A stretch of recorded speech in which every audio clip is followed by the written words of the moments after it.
जब तक मैं चाहूंगा कि शत्रुघ्न जी आए और 2 मिनट का समय उनको मैं देता हूँ। शत्रुघ्न जी अपनी बातों को रखेंगे। शत्रुघ्न जी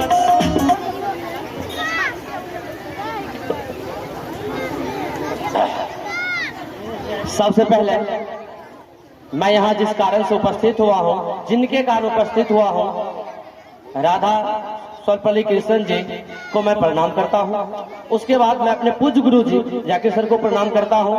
उसके बाद यहाँ उपस्थित हमारे गुरु तुल Arvind sir, Rohit sir, Mahtab sir, इनको मैं प्रणाम करता हूँ। यहाँ उपस्थित सभी गार्जियन तुल माता पिता के समान आप सबों को मैं प्रणाम करता हूँ। उसके बाद मैं अपने प्यारे बच्चों को सहे देता हूँ और मैं अपने साथियों से गले मिलकर सलाम करता हूँ।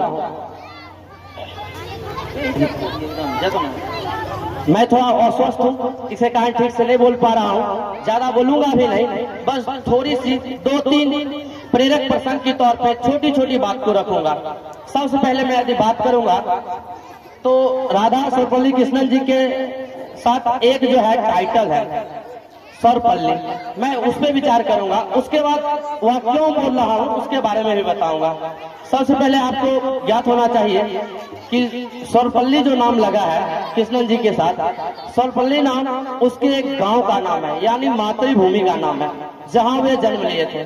अब बात करते हैं तो उसके पिताजी जब जिस गांव में जन्म लिए थे उस गांव को छोड़ दिए थे और छोड़ने के बाद जहां वह गए थे उस जगह पे अपने गांव को निशानी को बना के रखे, इसके लिए अपने नाम के साथ सर्वपल्ली लगा लिए।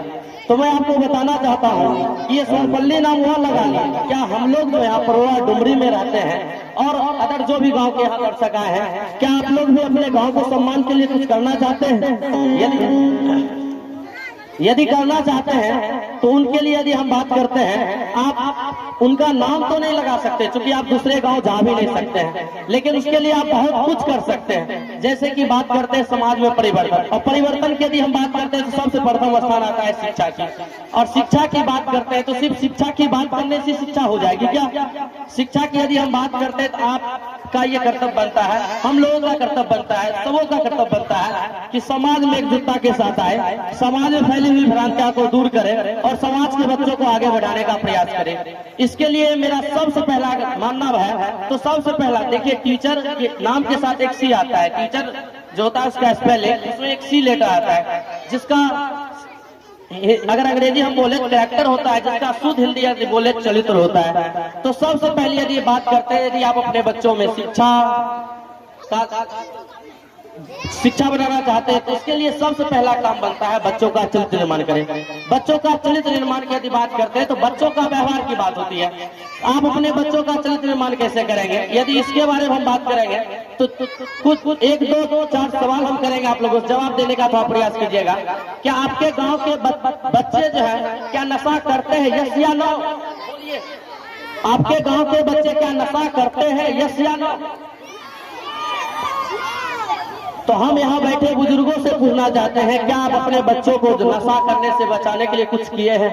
क्या उसे डांटे हैं, दबारे हैं? अगर नहीं डांटे हैं, नहीं दबारे हैं तो हम आपसे प्रणाम कर कर बोलते हैं, आप उसे इसके लिए डांटिए, दबाइए। और अभी महताब सर एक बोल के गए एक वाक्य कि आप स्कूल के टीचर का डर अपने बच्चों के अंदर थोड़ा पैदा कीजिए। कहने का तात्पर्य है, डर का मतलब ये मत निकालिएगा कि बच्चों को डरा कर रखना है। डर का मतलब ये है कि यदि आपके बच्चे आपके बातों को नहीं मान पा रहे हैं, कई बार ऐसा होता है आपके बच्चे नशा करते हैं, बहुत कुछ करते हैं, इधर उधर की कार्य करते हैं, लेकिन आप समझाने का प्रयास करते हैं लेकिन वह समझते नहीं। तो ऐसी स्थिति में आपका कर्तव्य बनता है, यदि आपसे नहीं समझ पा रहा है तो आप एक डर तो उन्हें दिखा सकते हैं कि जाओ स्कूल, और स्कूल अब जाते हैं स्कूल, आप ये बोल सकते हैं कि मैं स्कूल जा रहे हैं और तुम्हारे टीचर को ही बोलूंगा, वही तुम्हें समझाएंगे। और ये जब डर बना के रखेगा तभी वह बच्चा स्कूल के टीचर से डरेंगे, और डरेंगे तभी वह सुधर पाएंगे। अब टीचर से डरेंगे तभी जब उसके अंदर थोड़ा टीचर का डर होगा। जैसे सर बोले हैं, और हमें भी सुनने के लिए बहुत ऐसा चीज मिला है कि गाँव में कई बार ऐसा होता है, कुछ छोटी मोटी बातें हो जाती है जिसके वजह से कुछ पेरेंट होते हैं उग्र हो जाते हैं, लाठी डंडे पे आ जाते हैं, टीचर को तो अपमानित करने पे उतर जाते हैं। तो मैं आपसे निवेदन करता हूं, आप ये प्रयास कीजिएगा, यदि आपके बच्चे गलत कर रहे हैं तो टीचर का दल दिखा पाए, इसके लिए आप टीचर का थोड़ा सम्मान करना शुरू कर दें। और यहाँ अभी बताते हैं, अरविंद सर भी बोल के गए हैं, टीचर के बारे में मैं ज्यादा तो नहीं बोलूंगा, वही बात मैं भी बोलना चाहता हूँ, क्योंकि मैं एक छोटा सा ही टीचर हूँ, लेकिन मैं अपने टीचर को कम और मैं एक स्टूडेंट लाइफ में ज्यादा अपने आप को मानता हूँ। मैं भी अपने समाज के लिए कुछ कर दिखाना चाहता हूँ, और इसके लिए ही थोड़ा हमारी आर्थिक स्थिति ठीक नहीं थी, इसकी वजह से हम टीचिंग लाइन में आ गए, पढ़ा रहा हूँ और पढ़ रहा हूँ। और यहाँ पे एक निसालुन जी की वाक्य है, उसमें मैं आप लोगों को बोलना चाहता हूँ। निसालुन जी बोले हैं कि यदि कोई ग्रामीण बच्चे हैं जो कमजोर हैं, कमजोर करने को आर्थिक रूप से कमजोर है, जो अपनी पढ़ाई लिखाई ढंग से नहीं कर पाएंगे, तो उसके लिए हम कुछ लोग एकत्रित हो गए और कुछ चंदा चुटकी करके उसकी मदद करेंगे। तो मैं आप लोगों के सामने ये पहली बात बताना चाहता हूँ, यदि कोई बच्चे ऐसे हैं, यदि कोई ऐसे बच्चे हैं जिसके पेरेंट पूर्ण रूप से असमर्थ है अपने बच्चे को नहीं पढ़ाने के लिए, तो बहुत सारी कोचिंग जैसे स्टार स्टडीज कोचिंग है, यहाँ भेजिए। हमारी भी एक कोचिंग है, वहाँ भेज सकते हैं। सर पढ़ाते रोज सर, वहाँ भेज सकते हैं, भेजिए और उससे बच्चे को फ्री ऑफ कॉस्ट पढ़ाई जाएगी, क्योंकि हम टीचरों की ये जिम्मेदारी भी बनती है। यदि बच्चे पढ़ना चाहते हैं, आगे बढ़ना चाहते हैं और उसके पास नहीं है रुपया की, पैसा की उतनी व्यवस्था नहीं है, तो हमारा ये कर्तव्य बनता है कि हम उसे आगे बढ़ाऊं, और मैं बढ़ाने का ये संकल्प भी रहता हूँ। यदि कोई ऐसे बच्चे हैं और वह कुछ करना चाहता है तो हमारे पास भेजिए, यानी हमारे पास गए तो मेरे पास सरवल सर हुए, रोहित सर हुए और बहुत सारे टीचर असलम जी हुए, इन लोगों के पास भेजिए। ये लोग निश्चित तौर पर आगे बढ़ाएंगे, क्योंकि समाज में टीचर डे सेलिब्रेट करते हैं, आप लोग जो अभी सम्मान के तौर पर आप लोग एकत्रित हुए हैं, तो हमारा भी तो कुछ कर्तव्य बनता है समाज में कुछ करें। मैंने क्या बोला था, सरपल्ली शब्द जो जोड़े थे गाँव के सम्मान के लिए, तो हम भी अपने गाँव के लिए तो कुछ कर सकते हैं। तो आप लोग का कर्तव्य बनता है अपने बच्चों को सबसे पहले उनकी चरित्र निर्माण करें, क्योंकि अगर चरित्र का निर्माण हो जाता है तो फिर वह हर एक चीज को कर पाएगा।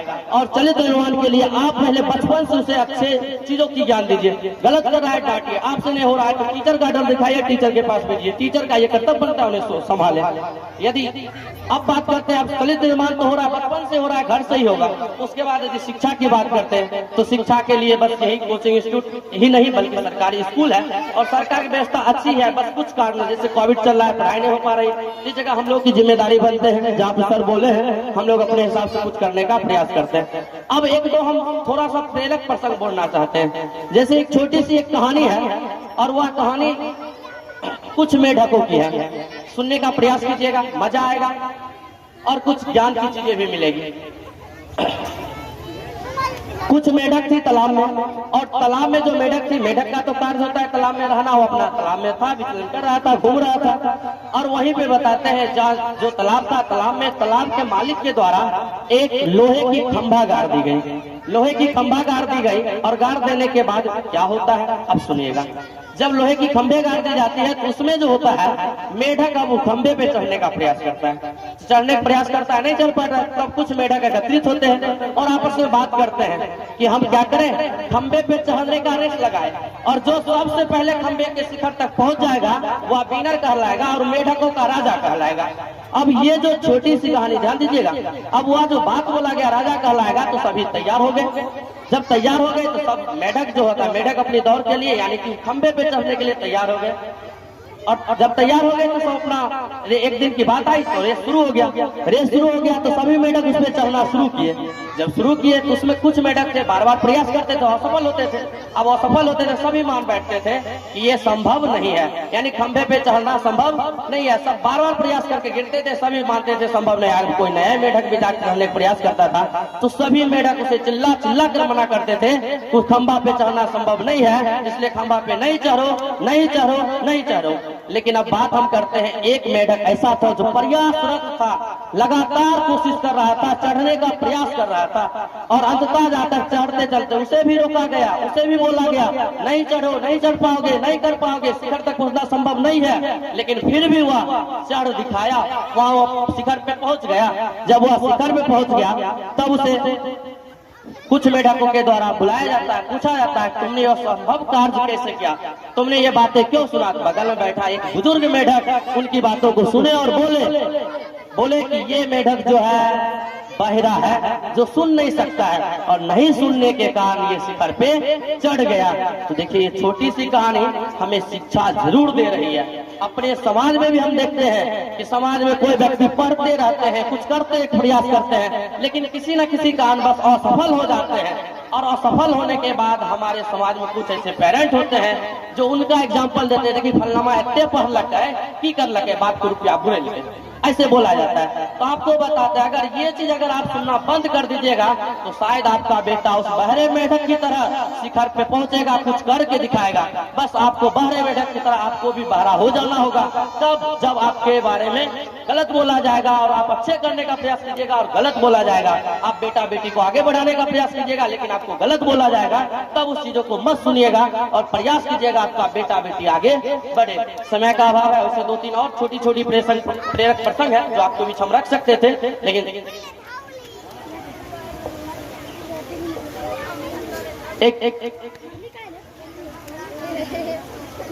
ठीक है, समय के अभाव के कारण मैं अपनी वाणी को विराम देता हूँ। जय हिंद, जय भारत। बहुत अच्छी बात इन्होंने रख दिया।